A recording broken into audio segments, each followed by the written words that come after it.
and others have always said that schools are not the primary driver of this outbreak, which is very different to influenza, which is driven by children.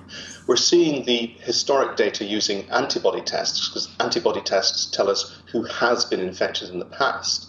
And it does look like the primary school pupils are about half as likely to be infected compared to the teachers, and the secondary school pupils about 2/3 as likely. So we're seeing more and more evidence that children are not the drivers of the outbreak within the community.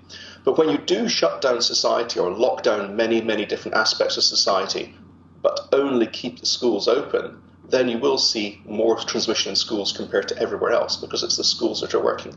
And you've just told us we've got around about 22,000 primary schools and 2,500 secondary schools. So if all you've got open are your hospitals and your 25,000 schools, then you will see transmission in your schools, because there's nowhere else for transmission to occur. So that's why at the peak of the outbreak, the schools had to close. But I think we're now at the right stage where we can open up the schools with extra measures. Improved ventilation is going to be so important going forward.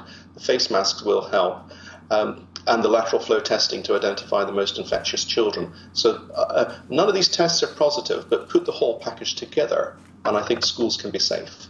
And just to Callum Semple, just briefly, just talk to us about teachers and how, compared to other people in other jobs, are they more or less likely to get coronavirus? Well, if the only jobs that are open are the hospitals and the schools, then yes, teachers will be getting it more than people who are locked down and staying at home.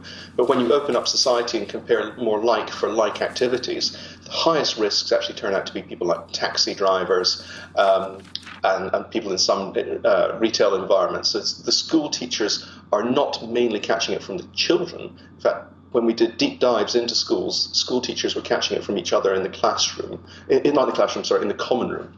So I am quite confident that it's not the educational aspect of the classroom that is putting teachers at risk. It's the interaction with other adults and with the other aspects of staff and that are needed to keep a school going, which pose the greater risk. So like doctors and nurses, they have to be just as careful in the coffee room and in the canteen as they are in the workplace environment of the classroom.